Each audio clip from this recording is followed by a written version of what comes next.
Hello, listeners. Hello, Matt, and welcome to God versus God, the podcast where we are very slowly and painstakingly trying to save the world by creating a new pantheon of artisanally selected ancient deities to come back and save us all. And this episode, we have a classic all-time battle, cats versus dogs, well, or dog adjacent. Dog adjacent, yeah. Bastet, the Egyptian cat goddess, versus Anubis, the jackal-headed god. Right. So symbolically, there's a lot riding on this. So in prepping for this episode, I have to admit, I've already heard a little bit from the cat lobby. Oh boy. Maybe some threats, some intimidation, bribes, and that's just my 14-year-old daughter. So yeah, this position is not without its risks. You're discovering that. Yeah, very much so. But we do have our sacred podcast duty that we need to stay honest and fair. That's right. And so we'll get into it in just a little bit. I did want to mention one other thing because we sort of teased in the last episode, if people can remember that far back, that we were going to meet face to face. That's what we said. That is correct. That is what we said, and that was the intention. That did not happen. Unfortunate events, but we're gonna make up for that soon. So that's right. I think you had something else you wanted to. Well, yes, and it is related to that, Andrew. So yes, despite my rosy predictions, we were not able to complete our reunion. Sadly, just a few days before the trip, I managed to contract the plague. Right. Not only that, 3 years late, long after it was out of fashion. But, after all that time, the fates finally had their say and my time came. So we had to postpone our reunion. We will still make that happen in August. So after that, of course, I then took a long vacation, needed to head to a sanitarium and properly convalesce. Right. So yes, attentive listeners will have noticed that we did have a little extra time between episodes this round. On the plus side, my assumption is that everyone has now taken advantage of that time and is fully caught up on every episode. So every reference to all 19 past episodes will be fully top of mind for everybody listening.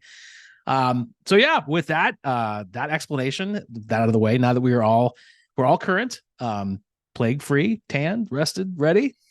Let's kick it. Let's get going. God versus God, season 2, episode 5, Bastet versus Anubis. And it's been a while. It's always good to say it. May the best God win. And may the best God win. That's right. You are first, my friend. That's right. I'm starting us off. So I have Bastet. She is, of course, the cat goddess, but she was more than that, more than a cat goddess. She was a protector of women, protector of the home, goddess of fertility. She's one of those Eye of Ra goddesses that we've become familiar with. Right. But she was, yes, most often depicted as a woman with a cat's head, or on occasion as a full cat. And that is a spoiler, of course, for what I'm about to show Matt. Show him a picture of Bastet that he's going to describe for our listeners, kind of bring them up to speed. And this is a painting. I'm going to switch us over now. So to describe this for the listener, so it looks like we've got as you mentioned, the head of a cat, the body of a female, and a rather well fit, lithe body it is, below the cat-like head. You've got a very nice form-fitting kind of white sort of dress / tunic. Again, that familiar posture, of course, sort of looking to the side. If I'm not mistaken, it looks like that dress is so low cut that that one nipple appears to be even popping out. So it's there's a little poppage, free the nipple. I appreciate that. So wardrobe malfunction, a little wardrobe malfunction. Yeah, it looks like she's got some kind of ear decor, some kind of almost a piece of knotted earring type thing up by her cat's ear. Expectedly holding the ankh in would be, I guess, her near hand. But then on the other hand, looks like she's holding, if I'm not mistaken, is that a cistern? That is a sistrum, yes. Okay, so the sistrum, right? Yes, the instrument we've talked about a few times this season, the sort of shaky, almost percussive thing that for some reason had some sort of big erotic charge to it in the ancient Egyptian ear. Right. So yeah, sistrum's got a little head on it. That's kind of what I got. Yeah, that's it. Yeah, I like to call it the sex rattle. Sex rattle. Yes, that's right. And she is holding a sex rattle. She's holding the ankh. Yes. It's got the feline head, kind of a grayish looking cat. Yep. In this, and that's, I think, kind of, when we show this, we'll share this on social media, but I think this kind of image is going to be more or less familiar to people. Of this is what she's all about. So she cuts quite a profile. I'll give her that. That she does, and I think that seductive depiction of her, despite the cat head, is going to play into how she was thought of by the ancient Egyptians and some of the myths that we're going to hear about her. Excellent. So, name-wise, originally in ancient Egyptian, her name was probably Ubast or Bast, without the extra syllable at the end. And that is probably related to the word for ointment jar, which not a lot of connection between cats and ointment jars, but that's where the Egyptology comes from. And interestingly, originally, it was spelled with an extra T on it. However, apparently, that was not meant for that extra syllable that we give it today, that Bastet. Okay. The T on it was sort of a cue to ancient Egyptians, who often dropped the T in their pronunciation, that they should pronounce it. Me living here in Boston, I kind of picture it like some sort of elementary school in Boston where they tack on a bunch of extra R's at the end of words, just so kids. Car. Yes, so kids can finally emphasize that point. Yeah, pronounce that R. I wish them luck, the teachers of Boston, with that one. No chance. No, proudly so. So I'm going to give a couple. I like to give some of the epithets that these ancient Egyptian gods had. Sure. I kind of think it helps us understand what the ancient Egyptians thought of these deities. So one of hers was she of the ointment jar, which again that kind of relates back to the name, the beautiful one or the golden one. All right. Lady of the East or goddess of the rising sun. Now that's probably an association with her father, Autumn Ra, but also could be based on my own experience, who I have to say I do own a cat, and based on the habit of cats to wake you up at dawn in order to be fed, even on the weekends. So that maybe the Egyptians had that same experience. They don't respect the weekend calendar, I guess. No, they did not. The Bastet does not. As the cats don't. So beautiful sistrum player is another epithet she had. She had a couple of epithets around her being a protective goddess, which is something we're going to hear about. And my favorite of that one was very specific. It's Bastet, who keeps knife-wielding demons from entering. Okay. So, demons that had a club, shooting fire, but no. Do your Keeping worst. the knives out. And just don't enter. Do what you want out there, but you're not coming in here. But you stay outside the house. So that's right. You gotta have a niche. Right. So a couple epithets that reflect on her popularity. One was she with the perfect face. Oh, that's nice. She with a pleasant smell. So these are all pretty nice. I was going to say it's got a good PR team or something. Yeah, this is definitely very positive. And then finally, she had one that was she in whose vicinity splendor is. Okay. So she was splendor adjacent. It's splendor adjacent. Perhaps not entirely splendid herself, but certainly among splendor. Yeah, she was around splendor. So, so I should say that the Bastet wasn't always actually pictured with a domestic cat's head. Okay. In fact, originally she was most often depicted with a lioness head, much like Tefnut from episode 2, or Sekhmet, who we've met a couple of times, who was the goddess of destruction. So the earliest representations that they've found of Bastet go back to 2800 BCE. So pretty long time. And then from then until about 900 BCE, almost 2,000 years, she's got the lioness head. And around 900 or so, they start the cat starts to show up. Okay. So interestingly, I think it actually isn't until the Middle Kingdom that we find any depictions of domesticated cats in Egyptian art. So it's not clear exactly when cats arrive in Egypt. They had been domesticated originally in the Fertile Crescent in the Euphrates, Tigris area. But so there's a theory that cats came on trading ships to Egypt around 2000 BCE. So Bastet may have actually predated Egyptians' knowledge of cats. So she was around perhaps before the cats were there. But even before that introduction of cats in Egypt, there has been this contrast between her, Bastet, as a protector, and Sekhmet, that goddess of destruction, who was also her sister. And so there was a kind of the violent destruction of Sekhmet and the slightly more tame Bastet. So there was this text in the 12th dynasty where they're describing the ideal pharaoh. And it says, he, the ideal pharaoh, is Bastet, who protects the two lands. He who worships him will be protected by his arms. He, the ideal pharaoh, is Sekhmet against those who transgress his order. The one who the pharaoh hates will be under distress.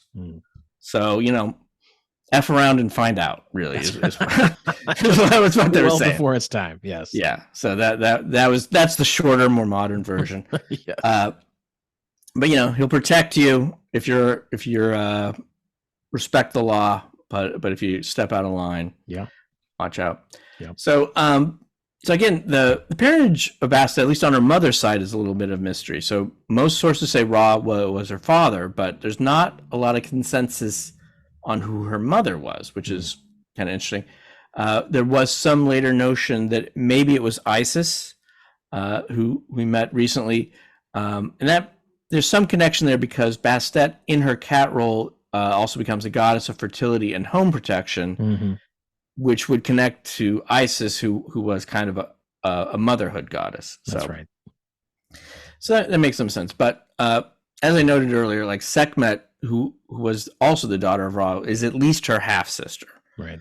And they have this good sister, bad sister relationship, or good goddess, bad goddess vibe, going from that very early time, and it kind of keeps developing, and people keep kind of coming back to that.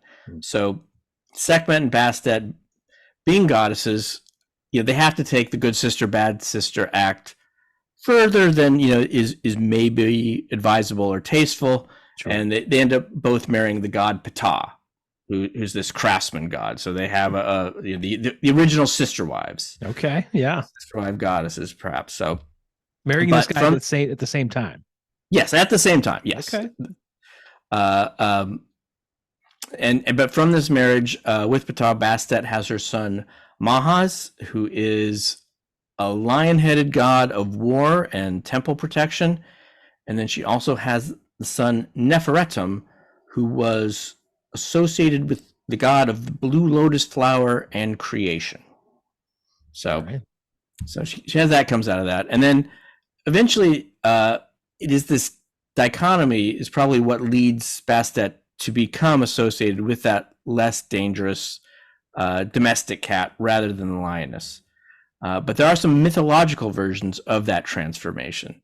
So, tying back to our first episode in season 2, with Hathor, as you will recall, smites the humans who are rebelling against Ra's rule, goes a little too far, is transformed into the vengeful Sekhmet, tearing humans to pieces, and in order to stop the carnage, Ra feeds her some red beer to kind of mellow her out. Yes. But the Bastet add on is that at the end, when Sekhmet wakes up from her stupor, she is transformed into Bastet in the cat version form, so she is no longer a lion. Okay. So, in the Bastet version of that story. And then there's a text describing this myth that says she rages like Sekhmet and is friendly like Bastet. Mm-hmm. And then there's also a variation of that distant goddess tale that we heard in episode 2. But the Bastet version, it is Bastet, and she is sent away by Ra as a punishment because in her lion form, she does something that makes Ra mad. We don't know exactly what it is that she's sent away, but whatever it is, she goes away, feels bad, has some reflection, and when she comes back, she is the tame cat and has taken that form from then on. Got it. Yep. So whatever the truth. So she has this wild past, but she is tamed and becomes a protectress. Mm-hmm. And so while cats don't show up in Egypt until that Middle Kingdom, when they do show up, they become a very big deal, and along with them, Bastet becomes a very big deal. Mm. So they were valued initially for protecting grain supply from mice and rats and other vermin. They were valued for killing snakes. The fact that cats have their offspring at the same time that the Egyptian harvest was coming in meant that they and Bastet became great fertility figures, as people associated the kittens being born with the crops coming in. Sure. And Bastet, taking a role as a protector of mothers, also while giving birth because of cats being so fecund. But the pharaohs and the wealthy families start to mummify their cats at this point. Yeah. So when the cats die, you mummify them, I guess, put them to the side, and then when you die, you bear them with you in your tomb so that you can both be reunited in the afterlife. I like that you point out you put them to the side. There's got to be some sort of storage involved before. Right. Yeah. They didn't go take it so far that they immediately joined the cat. Now, if you go first, I doubt the cat is going to extend you the same courtesy. This is true. I'll just put the human aside for a while. Yeah, then we'll take care of business. Right. So cats start appearing on the tomb art of the pharaohs, often depicted as sleeping under the queen's chair or eating off of the pharaoh's plate sometimes. So they had free reign. And as time goes by, cats become more and more popular and, in fact, begin to be thought of as sacred animals. In that any cat would be under Bastet's protection. Okay. Or could even be the goddess in disguise. Oh.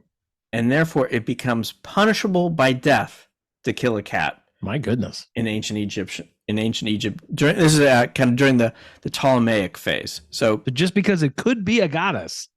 Yes. You don't want to even take that chance. Right. So we have a historical example of this in 59 BCE. Julius Caesar is in Egypt, among other things, trying to help settle the civil war between, I think, Ptolemy VII and Cleopatra. And according to the Roman historian Diodorus Siculus, he witnessed a Roman official being lynched by an Egyptian mob in Alexandria after that official had killed a cat, supposedly accidentally, according to Diodorus Siculus. But even with the intervention of the pharaoh to try and save this man, the mob broke into his house and killed him. Dang, serious business. Yes, but at an earlier point, reportedly, this fastidiousness about cat killing may have cost the Egyptians dearly. So, according to the Greek historian Polyaenus, he was told by a retired mercenary general that when the Persian king Cambyses fought in the Battle of Pelusium, he had this successful tactic that he had the front line of his soldiers carrying cats in front of them. Oh, that's smart. so that the Egyptian archers were afraid to fire their arrows for fear of hurting the cats, allowing the Egyptians to approach the Egyptian front line completely unscathed. That's brilliant. And I can guarantee you that tactic would not work today.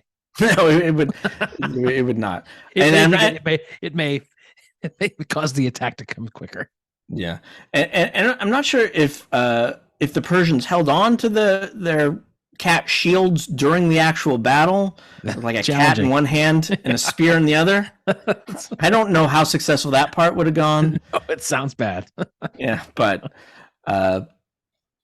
that is at least rumored to be the tactic. Now, the modern historians doubt that a little bit, but certainly that was believed at the time, which I guess shows how important cats were taken in Egypt. So no doubt.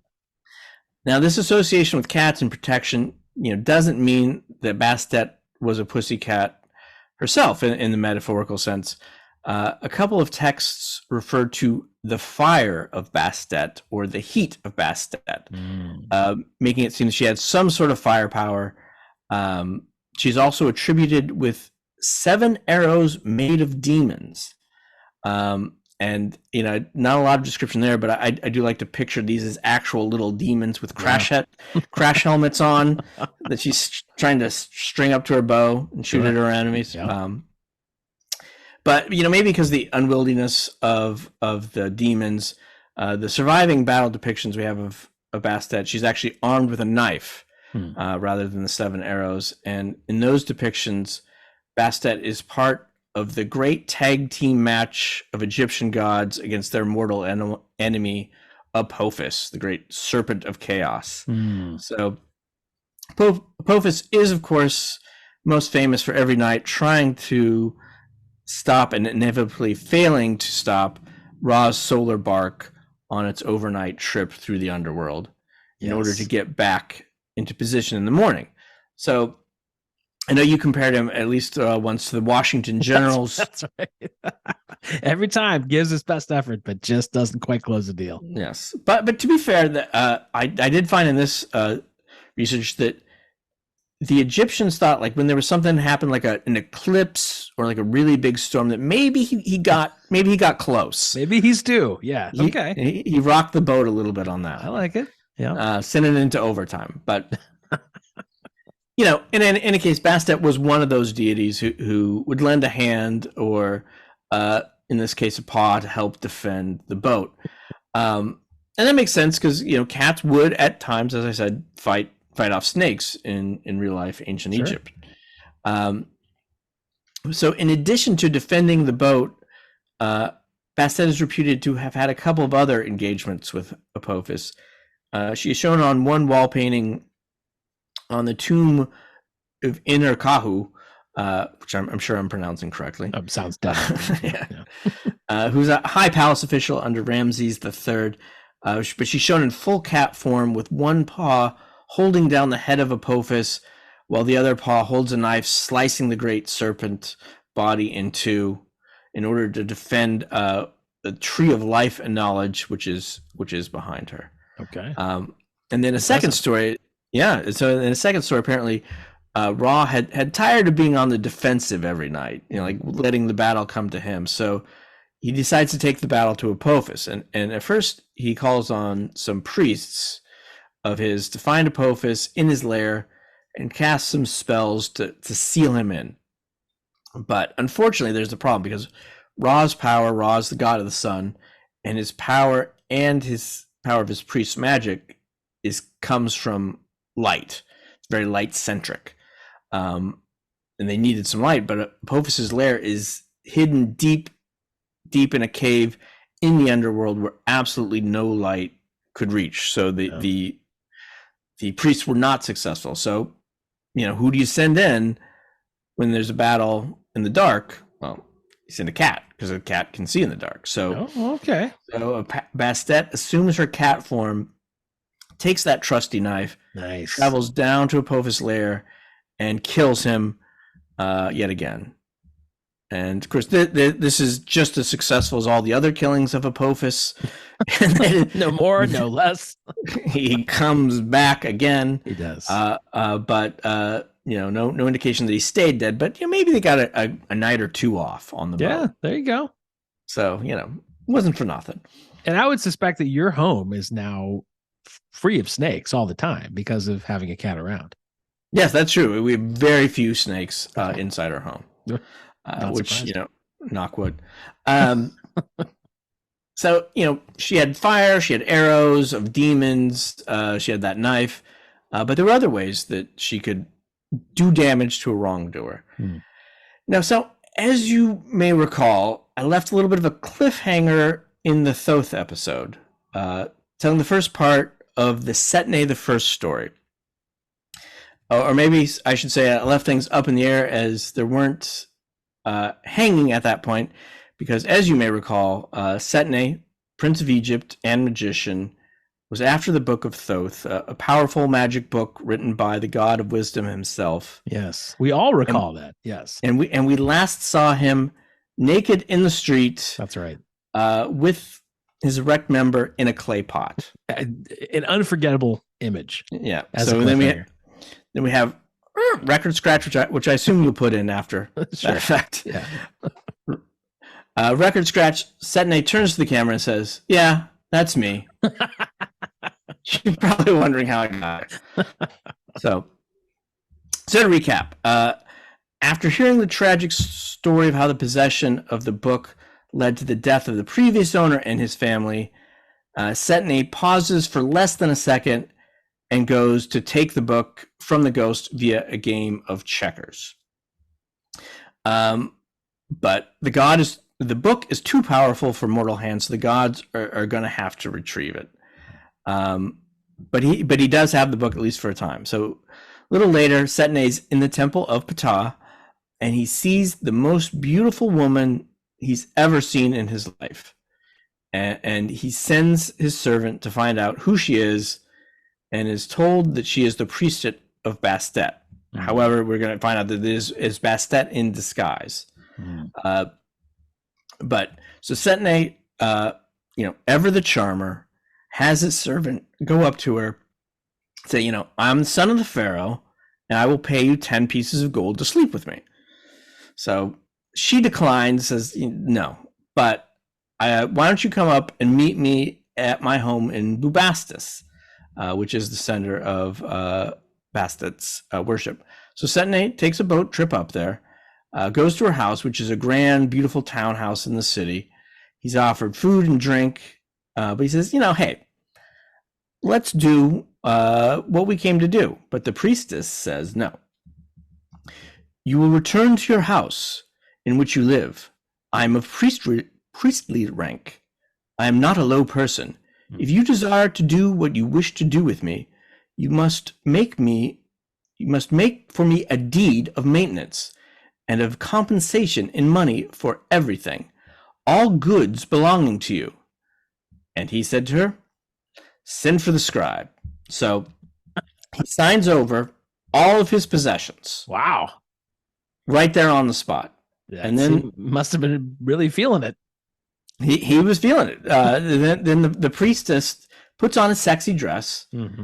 But she says, "Oh, by the way, I brought your children here. You also need to have them sign away their inheritance so they don't try and sue me." Oh. And Setne, completely filled with desire, says, "Yeah, sure, I'll do that." And then he's like, "Okay, now," but Bastet, as the priestess says, "If you desire to do what you wish with me, you must have your children killed. Do not leave them to contend with my children over your property." Setne said, "Let the abomination that came into your head be done to them." So he's like, "Yeah, this is a bad idea. I get that, but okay." Really making a strong case for Father of the Year here. Yeah. So she had his children killed before him, and then had them thrown down from the window to the dogs and cats. Wow. They ate their flesh, and he heard them as he drank with the priestess. So then Setney's like, okay, now it hasn't put him off the mood.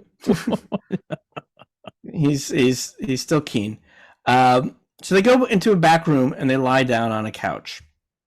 And then Setney finally goes, just to touch her, and the priestess Bastet lets out a huge scream, and then Setney awoke in the street, naked, in the position that I had described earlier, with the clay pot. Yes, with the clay pot, as his only cover.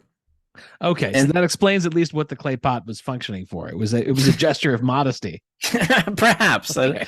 Yeah. And just then, so he's waking up. He's in the middle of the street. His children have been killed. He's given away all his money, and just then he sees a fancy litter come up. And who is it but his father, the Pharaoh?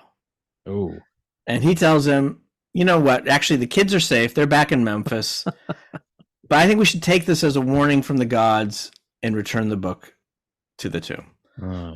So that was just, to be fair, that was just a dream or hallucination that Bastet visited on him, but she did secure the magic book of Thoth, taught the prince a valuable lesson, and did so without actually feeding any children to the dogs. Oh, I'm really happy that the children in real life did survive. That would have been for especially tragic end.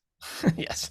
So and that's what I have on Bastet, cat-headed goddess of fertility, protection, and a candidate for the golden ale. Very good. Well, that's more dimensions to that cat figure than I was expecting, and by gum, you also resolved that cliffhanger that's been hanging out there for many weeks now. So I'm sure our listenership will be very grateful for that. Yeah, they didn't resort to Google along the way. Let's just go against the spirit of the thing. Yeah. Very good. Well, thank you for that. We have a strong contender in at least a few categories I can already picture. Yeah. But before we start to get to conclusions, hey, we still got to make time for Anubis. We do. Let us get to that after this break. All right.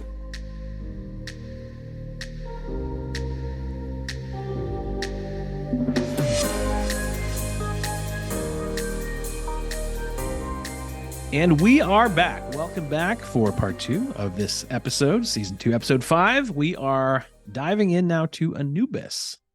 Yes. So Anubis, of course, a god with a singular focus, and that focus is death. The god of funerary rites, protector of graves, guide to the underworld, or at least was for a spell. So before any further ado, let me share an image to continue our tradition. Go right away, yeah. Anubis, and there you have it. So all right. Please, Andrew, describe for us what you see in Anubis. So we have a man, in the classic pose. Yes. A man's body in the classic pose, and that's then the head of what I assume is a jackal with very large pointy ears and kind of a headdress coming off of it. Right. He has got that he's got the rod of Seth. He's got the Ankh, the symbol of life, in his other hand. That's right. Stepping forward, and he, I believe, he's got a tail. Very good. On his, and he's got that kind of classic man skirt. Yes. Ready for action. Very well done. You've gotten all the high points, indeed. So you've got the most prominent feature, of course, the head of at least a canine. But certainly, a jackal is the proper description. The ears are upright. Of course, you said holding the Ankh, the symbol of life. That, as we've seen in past episodes, very popular as an accessory at that time. Yes. Really was the style. The ears upright, pitch black is the color of the jackal head. He's staring intently at the horizon. Now, the black of the jackal's head is very important given the role of Anubis, because, of course, in Egyptian tradition, black symbolized life and regeneration. It symbolized the Nile. And conveniently, it also symbolized the color that decomposing corpses eventually turn if you wait long enough. All right. So this had not occurred to me until this episode, but even now in our most sort of racially sensitive time, if you wait around long enough, in the end, everybody's black. That is true. I guess, that's a way to look at it. That's right. So yes, not just a canine, as mentioned, but more specifically a jackal. And of course, that is a sort of a medium-sized canid. if you like, native to Africa and Eurasia, more closely related, I guess, to the wolf than the typical sort of dog-style canines we know and love, but a bit of both. Okay. And like many of the animal-headed gods we've discussed this season, including the front half of this one, a different version. Sometimes Anubis takes on what you saw, the sort of jackal head, but the man's body. Other times, he will occasionally go, if you will, full jackal, snout to tail, the full deal. And often will be seen placed on top of a tomb to guard that tomb. So you see the full head-to-toe jackal atop the tomb. And that makes a lot of sense. I can't speak for you, Andrew, but if I were ever tempted myself to vandalize a tomb, and I saw, or maybe just do a little grave robbing, dabble a little bit in that. If I saw a jackal on top of that tomb, I think it would discourage me from doing so. I would be taken aback. I would not want to mess with that. There's a good reason. Jackals they're kind of badass. So they are opportunistic omnivores. They're predators of small and medium-sized animals. They got these long legs, curved teeth that will help them, do that hunting. Between their bouts of hunting, they're also scavengers that will pretty much eat whatever they come across. They're not terribly picky about what they find. Right. But those big feet are great for running, so they can move really fast, 10 miles per hour for extended periods of time. So a lot of good skills in terms of getting out there, being scary, being on the hunt. Also, and this surprised me, they typically do jackals, monogamous pairs. So despite all these wild personality traits, when it comes to the ways of love, jackals are a little bit old-fashioned that way. All right, nice. Romantic. So, yeah, just maybe a little unsolicited tip to our listeners. Next time you're looking for a new term of endearment for your beloved, just try saying, "Oh, you jackal, you." See how that goes. You have to listen to this whole episode first. That's right. Sure don't come to conclusions just yet. Yeah. So, as you mentioned in the first half, similarly, as with many Egyptian gods, the role of Anubis shifted a bit over the many years of that ancient time. Pretty common among these figures. So back to the first dynasty, the really old days, he was the original grave protector, but he also was a bit of a funeral professional. So he did his own embalming. He developed that technique. He was full service. He would prepare the body. He would do the mummification, all the way to the post-interment security that he would provide on top of the grave. So really quite the professional when it came to the funerary arts. And he had a good run as Lord of the Underworld. Now, I know what you're thinking. If you're like many listeners right now, you're thinking, Matt, hang on. Have you not spoken in the past at great length about Osiris being the Lord of the Underworld? Yes. Well, you'd be half right. You'd be correct that Osiris, who was, of course, the great king that had a great successful run until he was unceremoniously trapped in a party coffin, cut up into 16 pieces, reassembled and resurrected, never quite the same. That Osiris did eventually replace Anubis in the role of Lord of the Underworld. That did happen. We'll talk about the circumstances. You would be incorrect to say that I spoke at great length about it, because I will remind listeners, we militantly keep these episodes to a tight 90 minutes. So could have gone on far longer. But yes, ultimately, he did take over the role of Lord of the Underworld. Anubis had it at the beginning. Now, why did he give up that role? Well, probably out of respect. He empathized with the great king, that, of course, he went through all that. The chopping, he went through the removal of the king's phallus and cast to the hungry fishes of the Nile. But to his credit, Anubis kind of stayed in the family business. He stuck around the underworld with Osiris as his new boss. And then he took on a new role where he would not be the Lord of the Underworld, but he would usher souls into the afterlife, take you by the hand, guide you into the afterlife, which brings us back. It qualifies him as one of my favorite terms that we've discovered on this program. He was a psychopomp. Yes. So that was his job for most of his run after the old days. He also had a very particular task. So Anubis was in charge of weighing the hearts of the dead. So he had a special scale that he would use to determine which souls would enter the afterlife, which would be ushered into the good place. Now, I assumed in learning that this was just another piece of incontrovertible Egyptian science. Only the most worthy men and women who are the ones with the biggest heart organs. That must be the way that they measure them, which, in our time would mean heaven was full of just obese, diehard Chick-fil-A fans or whatever. They may think that's the case anyway, but for different reasons. But it turns out the measurement process is a little more subtle than that. So we'll get to that in a bit. But just keep in mind, Anubis has part of his job is weighing the heart. Right. Now, back to the name. The name Anubis actually came from the Greeks a little bit later in the 7th century BC. And as I mentioned before, since hieroglyphics didn't have vowels, we have very little idea how the original name would have been pronounced, but we do know what the hieroglyphics look like. So if you had to guess, Andrew, what the hieroglyphic for Anubis looked like, what would you guess? I would have no idea. Picture of a jackal. Man, I was coming. Great thing about hieroglyphics. Sometimes they're really on the nose. Now, okay. And to be fair, a little bit later, that hieroglyphic shifted to the picture of the jackal sitting on top of a little podium to represent the grave. So very, very intuitive language was hieroglyphics. No vowels, but they got right down to business. Right. So why, you probably ask, why would you associate a jackal with things like death in the underworld? Well, and there is an explanation that's perfectly logical for the most part. So you go way back to pre-dynastic Egypt. The corpses back then were buried in very shallow graves. Now, I don't know if they had just not worked out the design of the shovel yet, if they were really busy, just didn't have time to dig that long. Who knows? But the graves are very shallow.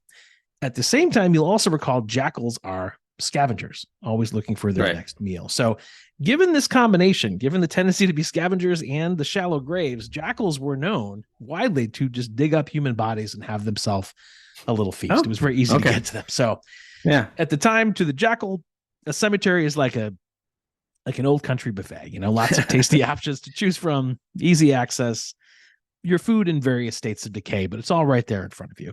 Right. So you can kind of see why jackals were associated with cemeteries and not in the best way. But when the time came for the powers that be to choose a protector of the cemetery, these sort of ancient ones decided to go with a jackal-headed god to do that, applying the principle of fighting like with like. So, which sounds like a thing, but the more I thought about it, I know about like fighting fire with fire. That makes sense. But like the strategy of fighting jackals with a jackal, just never occurred to me, but that apparently was the principle in play. That's the start of it. Yeah. Yeah. That's it. So it goes all the way back to the jackal. So that's where you get that combination. Now, similar to what you were saying about Bastet, different stories about the parentage of Anubis, depending on when you ask. So, and some similar characters even involved. So early in the early days, Anubis was thought to be one of the sons of Ra. That ends up being attributed to a lot of different these figures. So that's not surprising. Yeah. Later on, some other varying stories. He may have been the son of Hesat, who was the cow goddess, or even Bastet, the cat-headed goddess herself. So there are some who thought that's where Anubis would have come from. Right. I guess there weren't as many figures around back then, so the odds of being the parent of one of them in terms of the deities would make some sense. It had to be a deity, right? That's right.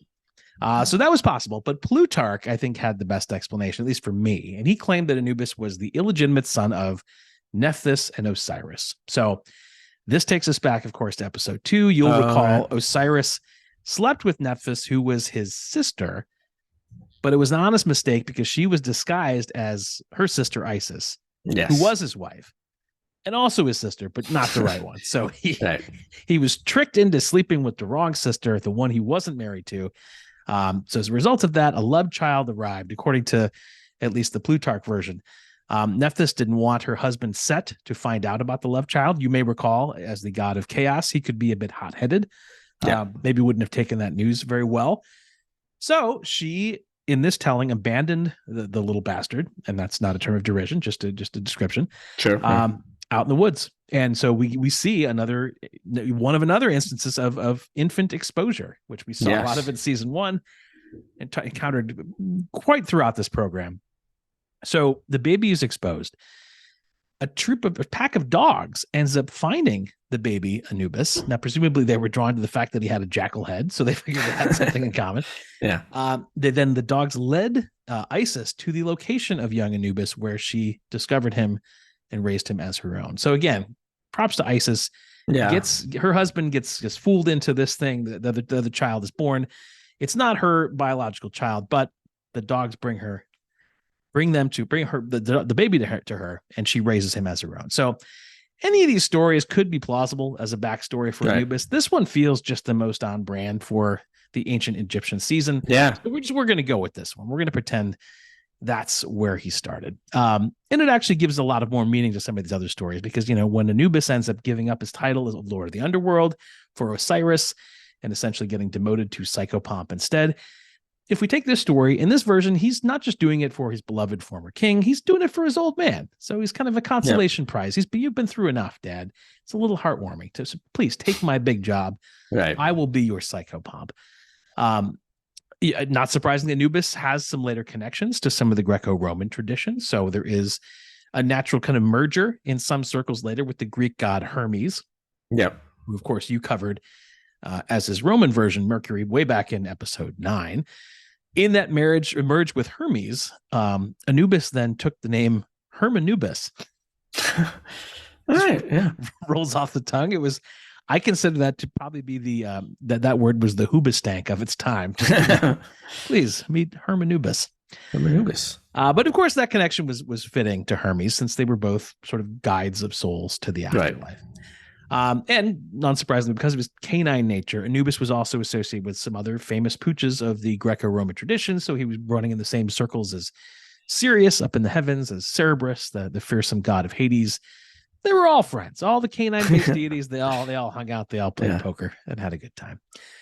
Now, Anubis, famous painting of that. That's right. In the later version, yes. Anubis does show up briefly in the Osiris myth that we've mentioned in the past. So we mentioned mummification. After Osiris is killed, he helps Isis, his adoptive mother, do the embalming. But because this is ancient Egyptian time period, also does the mummification. So as we discussed, doing that mummy wrap on the body was not for fashion purposes. It was because he needed to have those body parts held together. Now, of course, that would go on to be quite a tradition among Egyptians, in some cases, if you're lucky, their cats. But it all came back to him essentially inventing these techniques. One thing I didn't know from that is that after the death of Osiris, the organs of that king were then given to Anubis as a gift, which seemed like a strange choice. Like, well, your father's been violently killed, but sorry about that. But please accept his entrails with our compliments. But presumably that made room for the embalming process, which he was able to pioneer. And to this day, many freshly dead individuals still do practice the art of embalming. So that technique remains with us among some. So mentioned Anubis was protector of tombs. Now, sometimes that did take a little bit of an extra effort. Being a jackal, or at least having a jackal head, wasn't always enough. So takes us back to Set, of course, the god of chaos.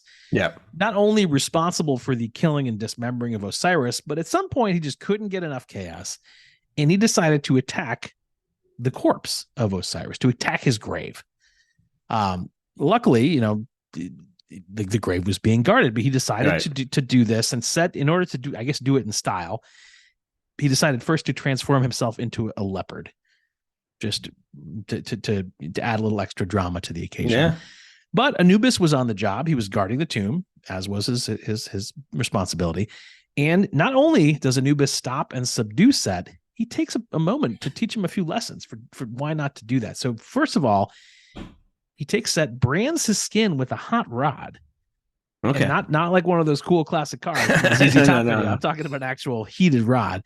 So he leaves a mark there. And then in a classic mythology move, which we've heard a few times, he flayed the skin off Set, now in leopard form. Yeah. And then wore his hide as a warning to others not to mess with graves.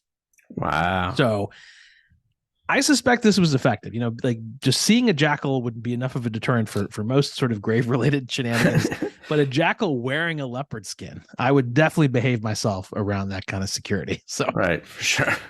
So this gives rise to something of a tradition. And every time after this, whenever priests attend to the dead to commemorate this victory of Anubis over Set, they would wear their own leopard skin outfits during the ceremony to commemorate that. And keep in mind, they were also already wearing giant wooden jackal heads in honor of Anubis for the ceremony. So the giant wooden jackal head and the leopard skin, really leaning into commemorating this particular victory.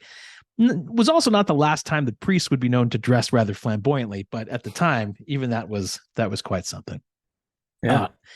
But there's a bit of science to the story as well. So get this. The fact that Anubis branded Set with that hot rod, the legend is that is the explanation for how a leopard first got its spots. Which, of course, remains settled science to this day. So not only a commemorative victory, not only a fashion statement, but pure biology science. Now, I mentioned earlier the weighing of the heart to kind of to determine the fate of the soul into the afterlife, which of course the Egyptians knew as duat. Now, in fact, it is not the biggest heart wins or some example of that. So you're not, trying to beat the system with cholesterol. According to the Book of the Dead, which I mean, to me would be the definitive source of truth on the matter. It's right there in the title. Anubis would perform on a soul a specific measurement. He would weigh the heart of a deceased person against Mat, which is the Egyptian idea for truth, which we've talked about before, and was represented by an ostrich feather. So if your soul is heavier than a feather, that's not good. Then it gets devoured by Amet, who, recall, has the back end of a hippopotamus, the front end of a lion, and the head of a crocodile. Devoured, game over. But if your soul is lighter than a feather, it then ascends into heaven.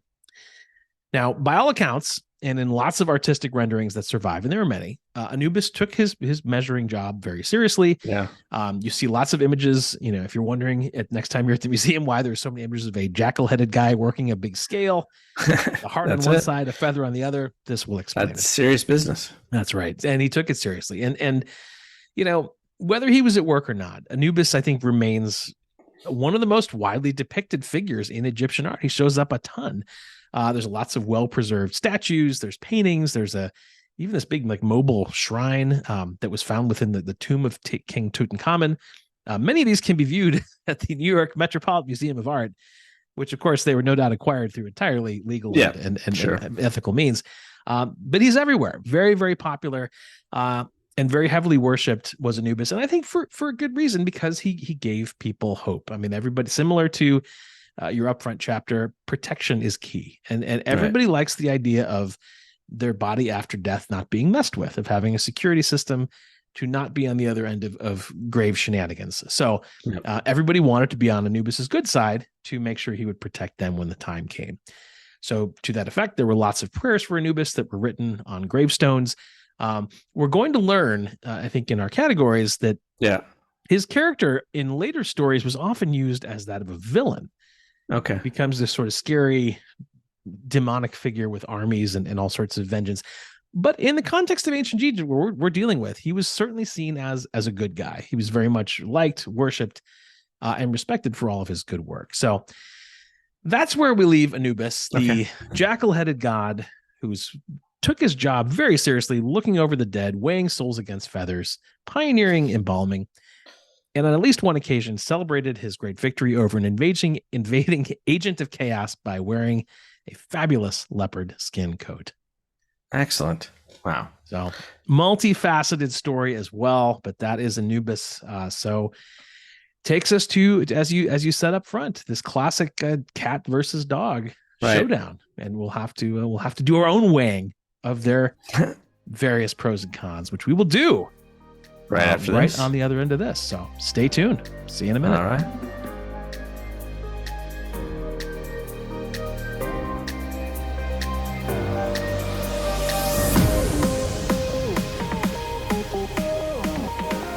And we are back for the categories where we will pit these gods against each other in 5 very carefully selected categories to see which one will move on for a chance to get the golden ale. So, first one we have is called Immortal Combat. And that is very simply who would win in a physical confrontation one-on-one. And I'll kind of give the pros and cons that I found for Bastet first. And so I think Bastet actually stacks up pretty well here. She starts off, she's got that Eye of Ra goddess in her repertoire. She's a protector of Ra and one of his fighting goddesses. We don't get a lot of detailed accounts out of that, unfortunately, but she appears to have had some sort of power with fire, as we talked about. She's maybe shooting flames out of her mouth. Maybe she's just a bit of a pyro. It's unclear. She had those 7 demon arrows. Again, it's a little bit up to our imaginations how these work, but the references definitely indicate that these were things that were best to avoid. So she's excellent with a knife. She's got some knife skills. and she has cat-like reflexes. We have to assume. Yes, safe bet. She's got the cat-like ability to see in the dark. We know that because she was sent after Apophis, who she slayed on at least 2 occasions. Right. So there's not a question about her willingness to use violence, and she also was not above haunting you in your dreams. So right. That's kind of what I got out of it. What did you have? Yeah, that's Anubis? pretty good. We talked about most of the Anubis strengths in their vocational settings, their embalming, mummification, not exactly suitable for combat. There is the story of conflict in his defeat of Set. Of course, we just heard that, sure. Who was very powerful and sinister. And he was a leopard as well. So it wasn't just getting a god; it was a god as a leopard. Right. So defeating him and subduing him was no mean feat. He could do that. So when the moment called for it, with a foe who really did deserve it, he snapped into action. To his credit, in terms of willingness to fight, it was more about duty. I think because he was the protector of graves. He took on Set because he had to. We don't have tales of him playing offense, looking for trouble, defense only. There's a significant caveat, though. So I mentioned that. I guess we should say this particular matchup. If we take word that Bastet could have been the mother of Anubis, then that could complicate matters where he may also be less inclined to take on his own mother. But because I essentially took the Plutarch version as the more fitting historical record, we can kind of leave that to the side. A significant caveat, though, I mentioned just before the break that many of these modern day depictions, or at least more modern depictions of Anubis, give you these interpretations that diverge from the classical text. So the most common example is our well-known Marvel comics. So they had a well-known cast of characters for a while back in the old days called the Heliopolitan gods, based, as you would expect, in celestial Heliopolis, but included Marvel versions of a lot of the characters we've talked about this season. So Sobek was there, Thoth, Osiris, Isis, Set, and Anubis. Okay. Now, we haven't seen much of them in the current era, but back in like the 40s and 50s, they would show up in like Marvel tales. They would cross into a Captain America storyline from time to time, Legion of Monsters, Son of Satan, a lot of the types of titles you don't hear as much about. Right. He would also show up with Moon Knight. Now, that was a series pretty recently, and it had some of these figures in the background. So the small roles, but the version of Anubis in the Marvel universe had significant strengths. So superhuman strength as a god, stamina, vitality, resistance to harm, all that stuff. And also had some magic powers. So he could cross into the dream dimension. He could separate souls from bodies. Not necessarily, combat related skills, but some supernatural properties for sure. But as is traditional in the Marvel world, he had a significant weakness. Yeah. Anubis is unable to harm anyone who possesses an Ankh. Oh, no. Symbol of life. Now, Andrew, do you recall over the course of our previous episodes, who carries an Ankh around? All the gods. Pretty much everybody. Yeah. So, yeah. So if we take Marvel at its word, this is a major blow to his chances in Immortal Kombat. In this very episode, an Ankh was being held by Bastet as well. So all that said, that's a big if we take Marvel at their word. Marvel also plays pretty fast and loose with the original text as the years go on. Yeah. There was a time, for instance, where he calls in a favor to Moon Knight to aid his fellow canines when, get this, there's a madman who's able to control all dogs all of a sudden and gets them to attack rich people in New York City. Oh. Now, call me a traditionalist. I think that's quite a departure from the original Egyptian text. I don't recall. Said in New York, so we can take the Ankh thing with a grain of salt. So all that said, I think when the duty called for it, Anubis was able to have that one victory. But apart from that, I don't think he's terribly well equipped for Immortal Kombat. Certainly compared to Bastet, who's got a much stronger track record and skill set. So all due respect, I think Bastet gets my vote in this round. Yeah, it's interesting. So her best claim to fame is having beaten Apophis a couple of times. Sure. And his claim to fame is being Set in leopard form. So then by the transitive property, would a giant serpent beat a leopard? I don't know. A giant serpent who loses a lot. he does lose a lot. He loses to a lot of gods. So that's an interesting question. So but she does have she certainly has more weapons that are articulated uh, Yeah. in her arsenal. So, leaving aside the Apophis versus Set transitive property Yes. discussion, I don't know if that helps us actually get any closer. I'm going to go with Bastet as well. So. Yeah. Anubis reminds me a little bit of Hephaestus or Vulcan back in the first season, where he's really his calling is to be a craftsman. He's about the work. And yeah, when things get down to it, he's still a god. He can still make some things happen, but he's all about the craft. Right. So, all right. So good. So that takes us to one for Bastet and takes us on to our second round, which is, let's see if I had these in the right order this time. Curriculum deity. Yes. Which is, who would you rather be? Who would you rather worship? Which god has that it factor? And I believe you're going to go first, Matt. Yes. So who would I rather be? Well, when it comes to Anubis, if you can get past having the head of a jackal, which is a big if, there's a decent case to be made. Okay, so yes, sure, he's got a very complicated origin story, a rather thorny family tree, to say the least. Yep. But he got to help his mom patch up his dad when he was cut into 16 pieces. He added finishing touches of inventing embalming and embalming and mummy wrap. So it's a bit of an inventor, a bit of a scientist, which would be nice. He also had the authority of being the lord of the underworld, at least for a while. And then he took that demotion as psychopomp to make room for his old man, who had truly suffered enough. So good to his parents, which is a strong mark of character that I can identify with. That said, I'm not sure I'd want to spend a lot of time hanging out in the underworld or graveyards. Not really my cup of tea. He seems like a bit of a loner because he's working a lot of those sort of solo night shifts.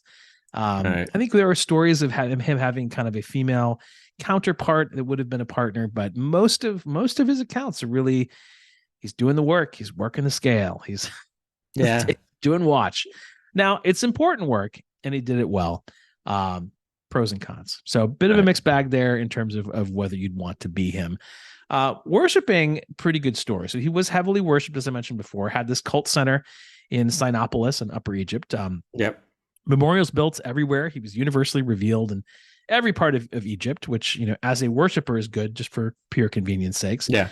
And everybody worried about their own shallow graves potentially being sullied. So the love was universal. So I think that sounds pretty good. I'd like to have a community of worshipers. We don't have stories here about big festivals or any sort of Dionysian escapades or cult events, but essentially that sort of steady hand, that steady sense of protection would have to make you feel pretty good, would give you hope. So on worshipping, I give him some pretty high marks. All right. It's surprising that nobody thought just to give an extra copper to the gravedigger. Can you go an extra foot? Maybe by the end they might have figured that out. But at that point, the Jackal based security system was so well entrenched that But I think eventually they got there. That's right. Yeah. So for Bastet, on being her, we don't know too much about her private life. She's married to the god Ptah, but she shares her husband with her sister at the same time. So it's a complicated relationship with her husband and a complicated relationship with her sister, and so complicated that there was some question about whether her son's Mahez, that lion-headed god of war, and Neferetum, the blue orchid affiliated god of good smells, whether they were hers or Sekhmet's kids.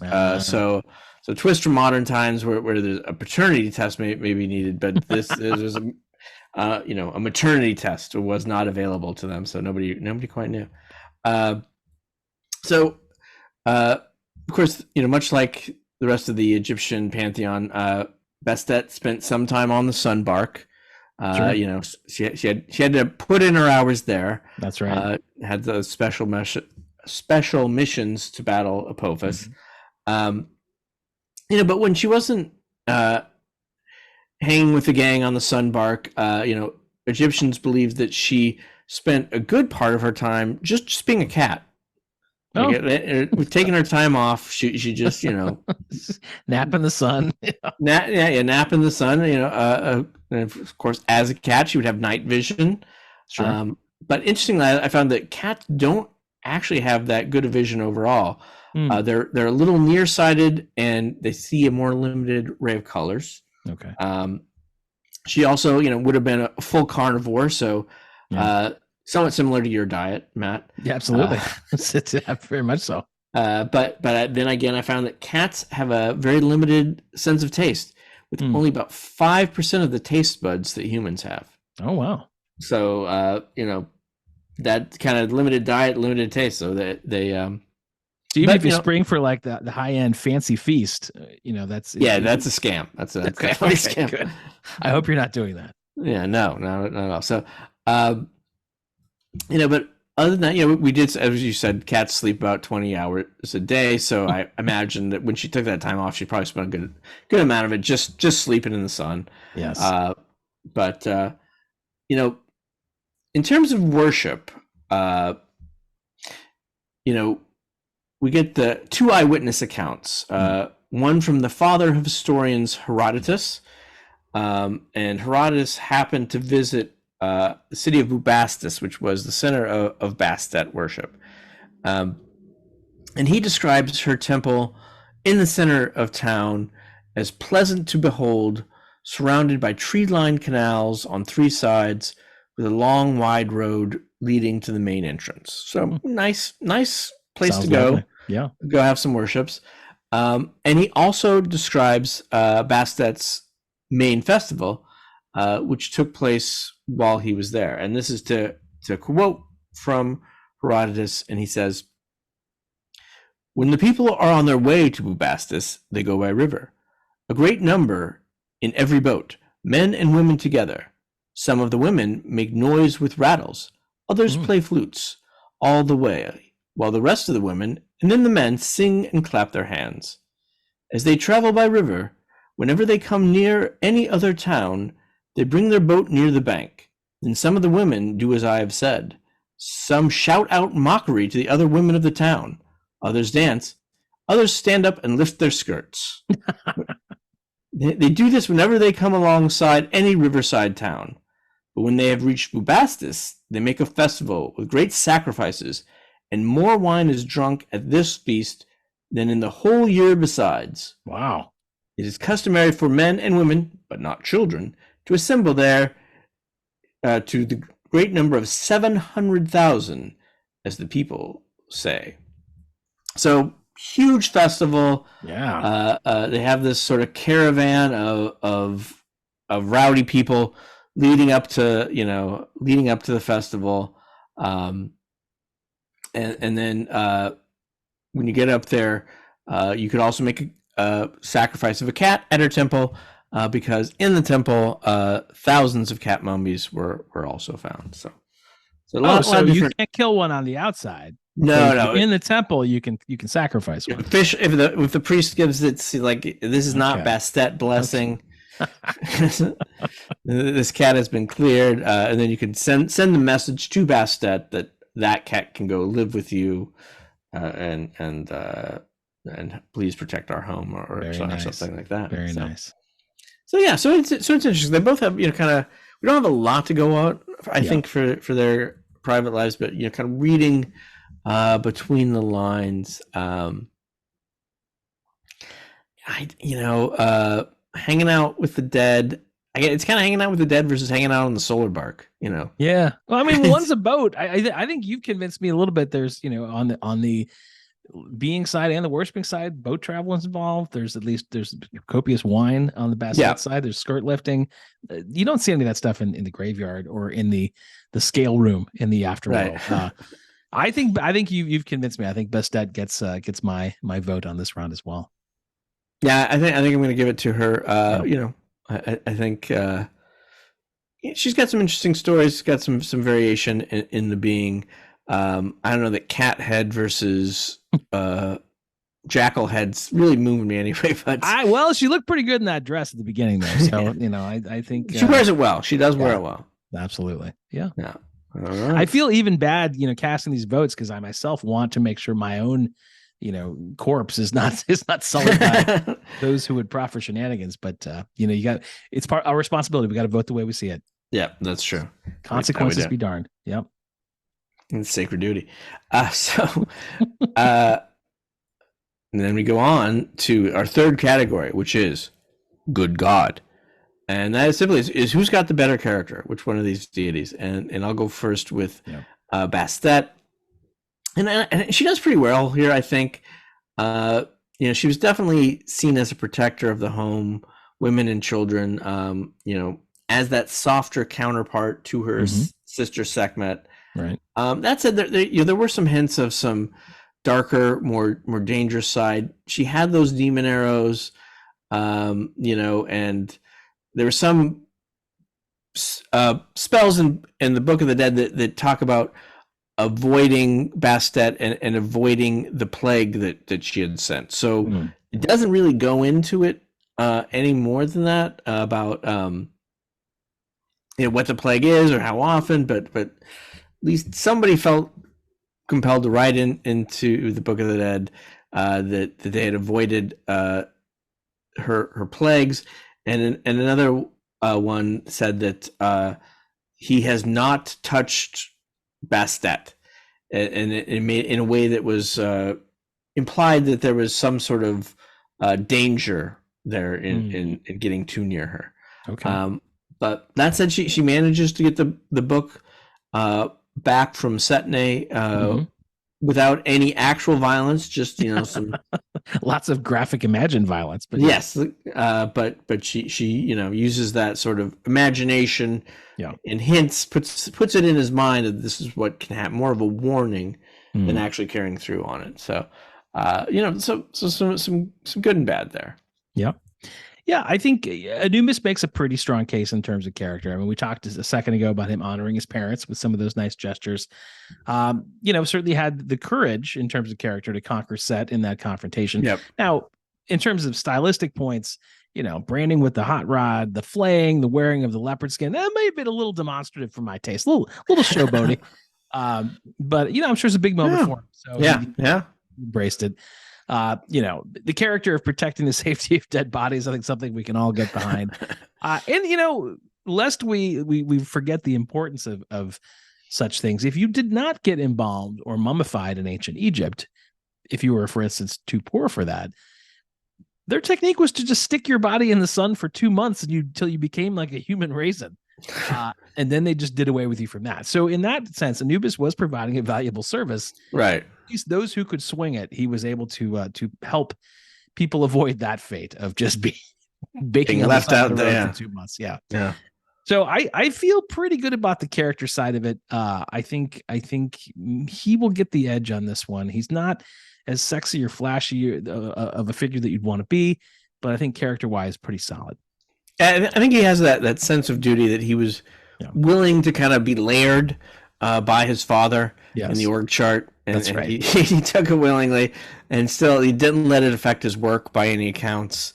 He didn't just kind of phone it in on the weighing of the heart. It's like, who cares?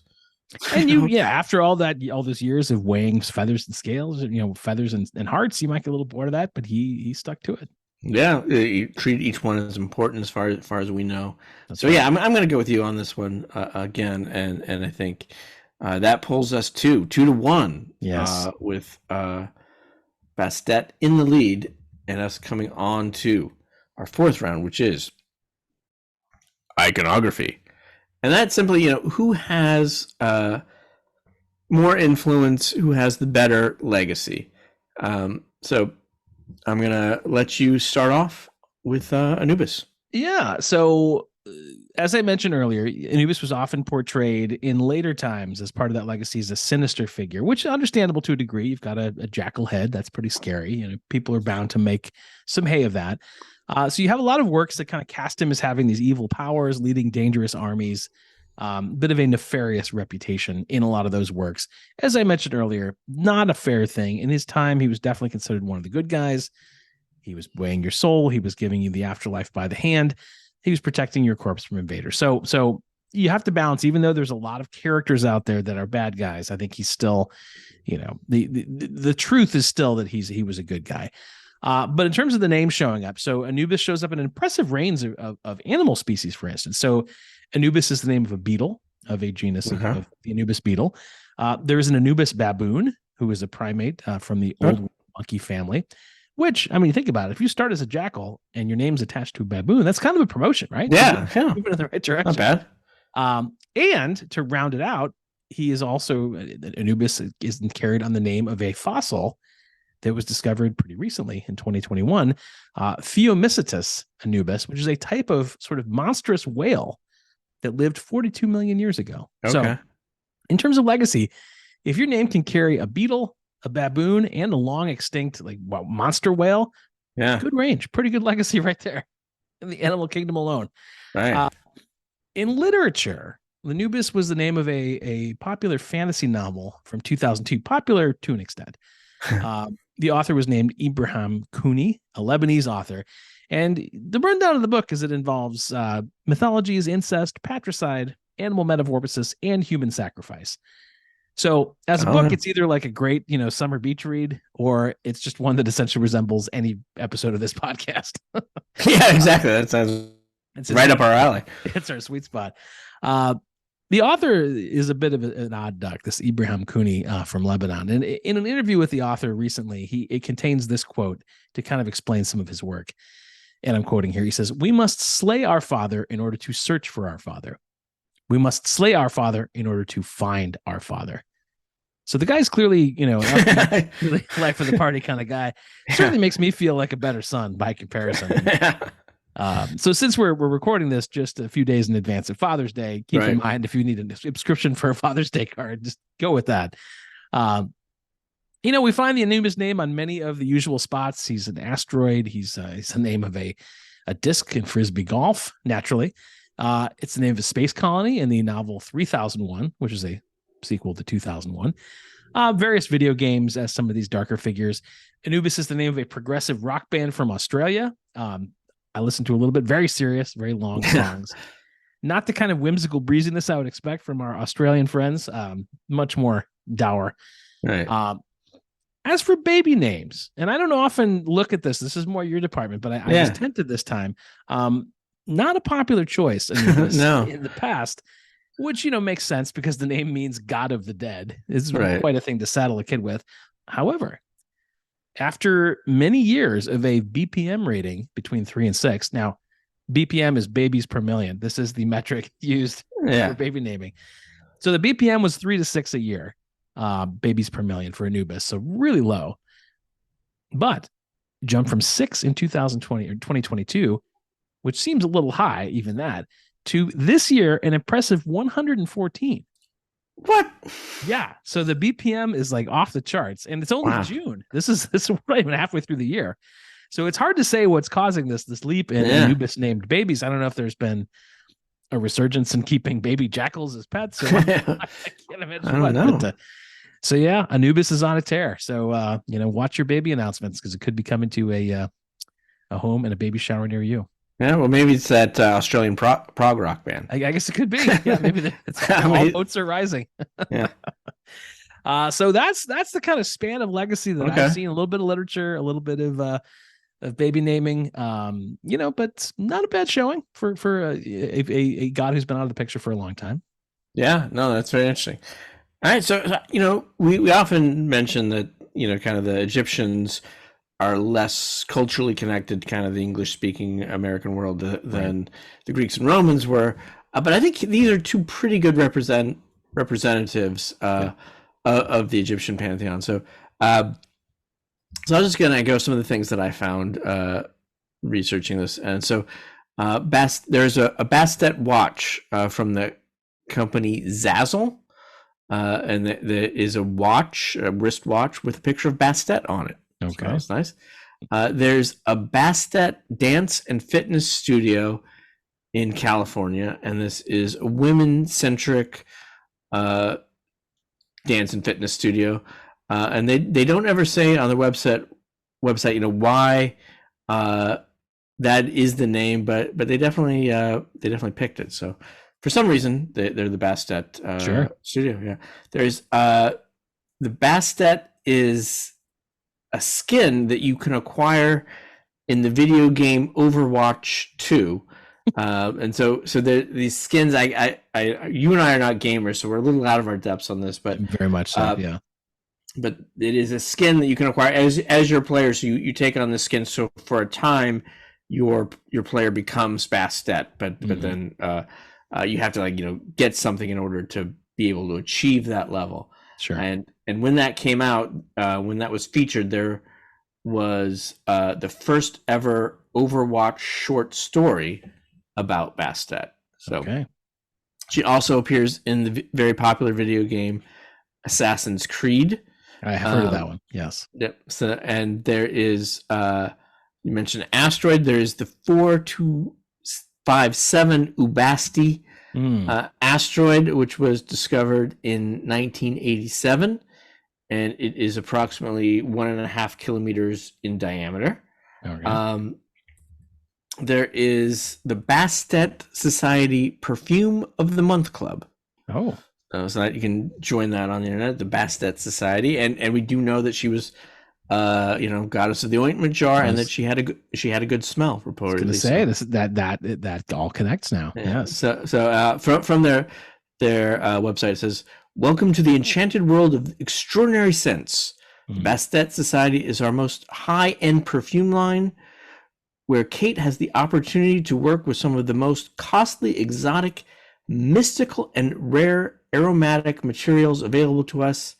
Here you will find notes of hypnotizing scents such as tuberose, white lotus, ginger lily, and the sacred oud oil." Well, just to name a few. Good thing we got Kate out there working for us. That's great. Yes. She's very inspired Bastet, as you can say. Yes. See, not to be outdone, there is the Bastet Brewing Company in Tampa, Florida, which is craft brew company down there. There's the Bastet Noir clothing line. And then there was a 2020 TV miniseries called The Bastet Test, which appears with the following synopsis on IMDb. Magic cat statues of Egyptian goddesses. All of those things happen when a human makes a wish while singing to his cat and gets exactly what he asks for, because the statue is of Bastet. She's an Egyptian goddess. Yeah, that's about it. Well, I didn't do a whole lot other than watch TV in 2020, and I don't remember that one at all. So No. So we may have to go back and find that. Yes. Magic cat statues. So it writes itself. Yes, it's all right there. So that's what I had. So interesting. Again, not kind of the level of cultural relevance that the Greeks maintained, but I'm going to go with Anubis on this one. I feel like the things that you outlined, a little hard hitting. That novel maybe topped the 2020 miniseries. Yeah, that one that I was able to find. I think it is available in English translation. I can't believe it's flying off the shelves, but in the Lebanese market, it did very well. So okay, yeah, I think I will join you. I think it's close, and there's some really good entrants on the other side, but I think Anubis just takes the edge for me. Yeah, no, I think that's right. And I really looked, if I had been able to find that Bastet Brewing Company beer here in the local area, I might have. It might have swayed me, but it remains a mystery, so can't give it. Yeah, I can't say I know much about the Tampa brewing scene, but no, maybe we'll have a road trip down there. There you go, just for that.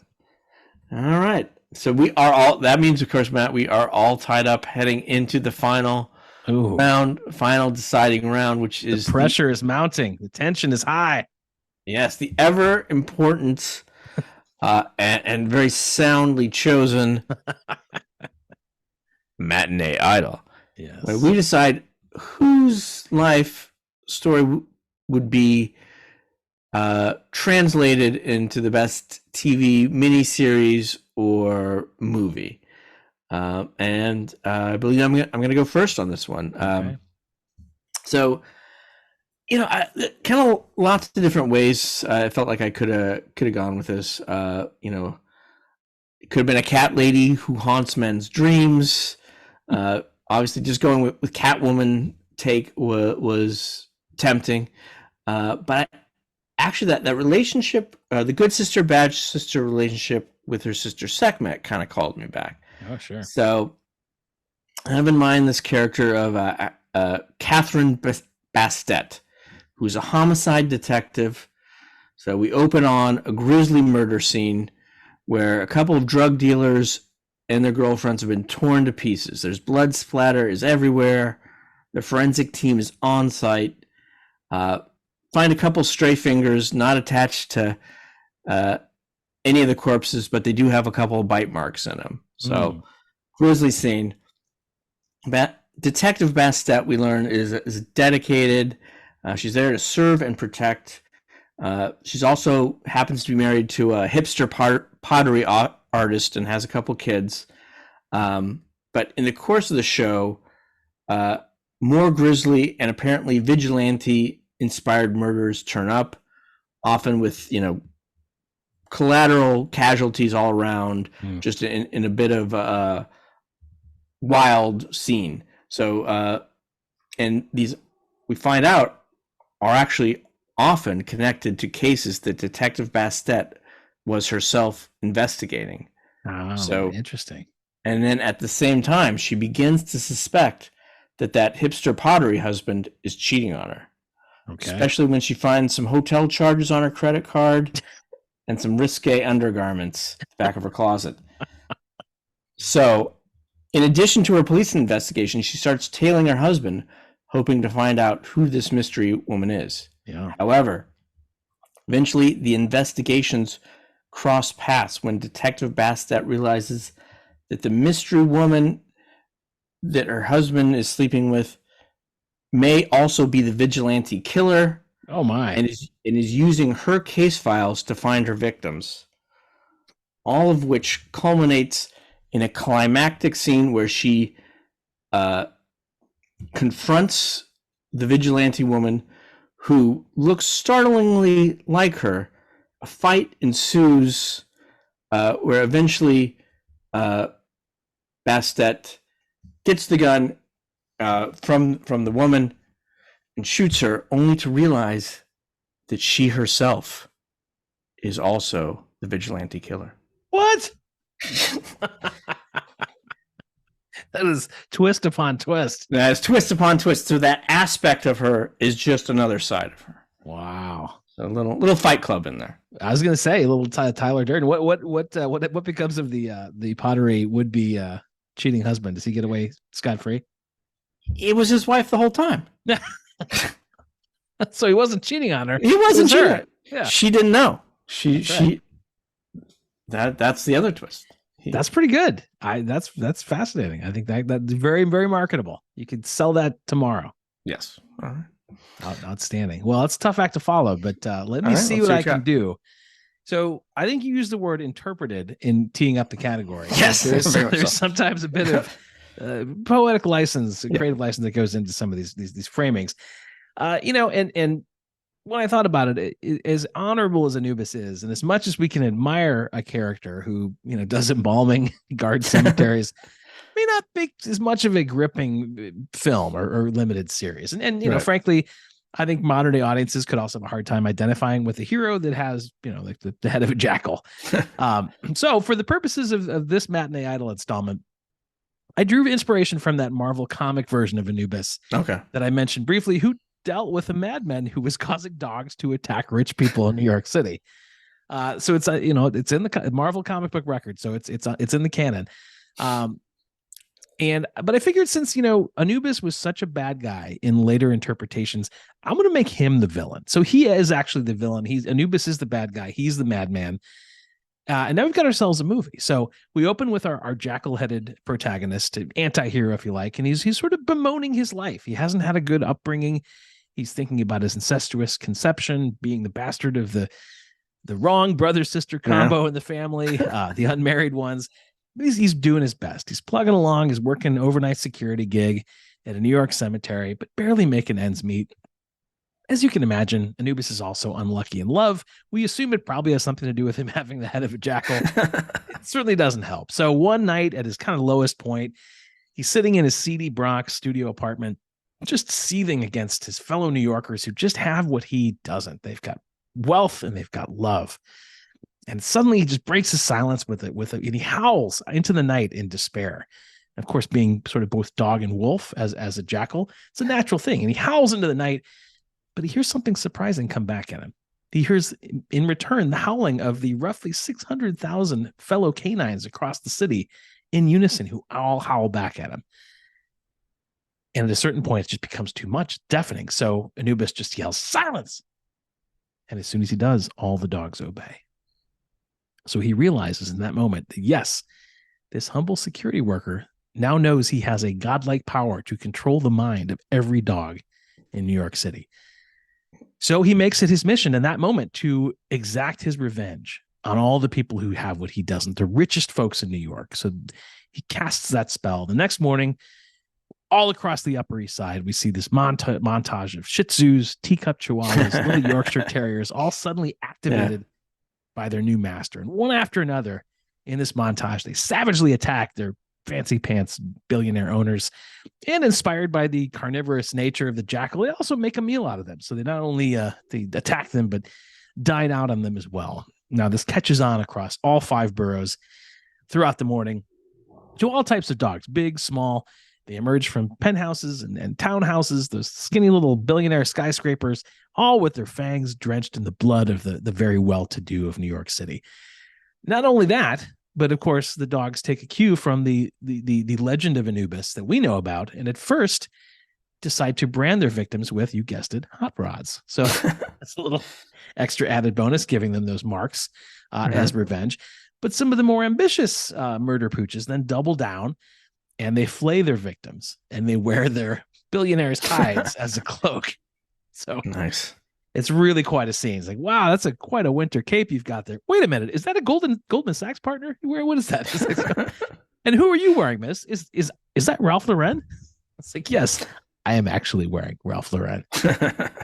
So, with the help of his mind-controlled dog army, Anubis really starts to get his revenge, and he's finding his stride in this newfound role as supervillain. But the rich people who survive ultimately figure out what's happening. And as rich people do, they immediately make a plan B because they're pretty industrious that way. So to avoid getting killed and eaten by their dogs, some barricade themselves inside their luxury residences to avoid dogs at all costs. There are others who really love dogs and can't bear to be away from them. So they give away all their money. So they're no longer vulnerable to attack. So no longer rich, the dogs won't touch them. There are still others who can't safely be around dogs, but they need somebody. So they become cat people. And at that point, nobody ever sees or understands them again. So they kind of fade off. We follow Anubis throughout the movie as he executes this plan. And by the end, every rich jerk in town is either dead or eaten or hidden away forever or no longer moneyed and living happier lives among the normal folk. And everybody in New York who's left realizes, wow, without the riches, this place is like 100 times better now. And the prices go down, the rents become affordable. The mayor jacks up the taxes for the rich who are barricaded inside their apartment because they have no choice to pay them unless the city, can threaten to release the hounds on them.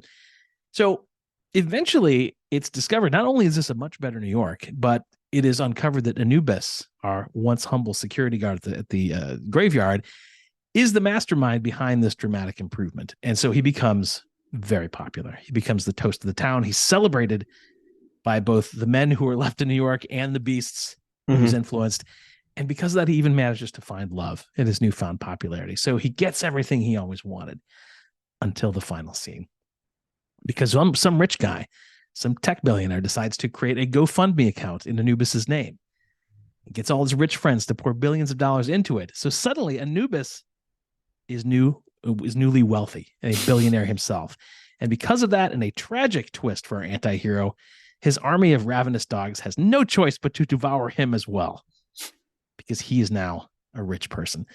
So as in all stories, the rich people end up on top. But what a ride it is to get there in the end. So see the new feature film, entitled "I Let the Dogs Out," which will be streaming soon on Animal Planet After Dark.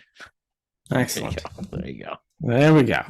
Some dense, rich storytelling. That is some storytelling.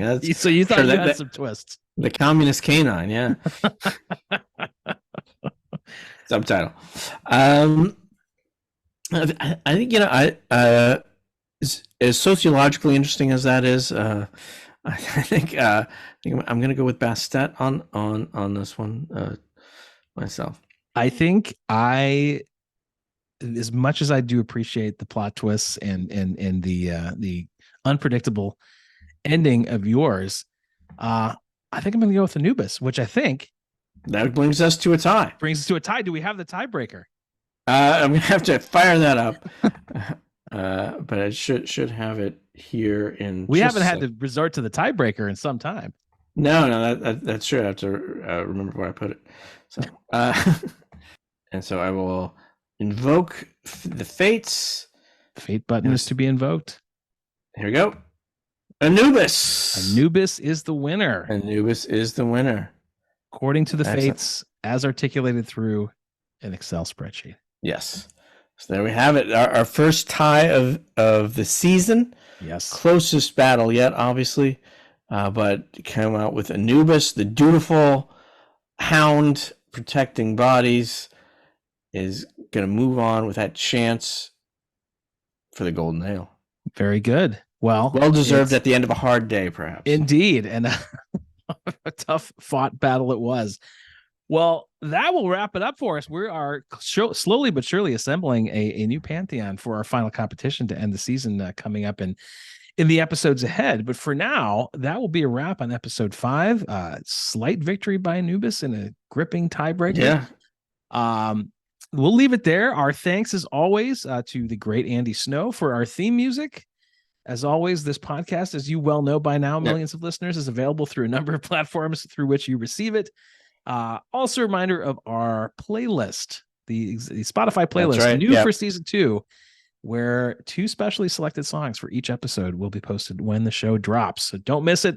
The official God versus God playlist, season 2, Rock Like an Egyptian on Spotify. That should do it, Andrew. Thank you as always. And we will see each other one of these days, but not soon enough, coming up in the months ahead. In the meantime, we will devote our attention where it belongs to preparing for episode 6 of God versus God, coming to you very soon. All right. Bye, everybody. Thanks, everybody.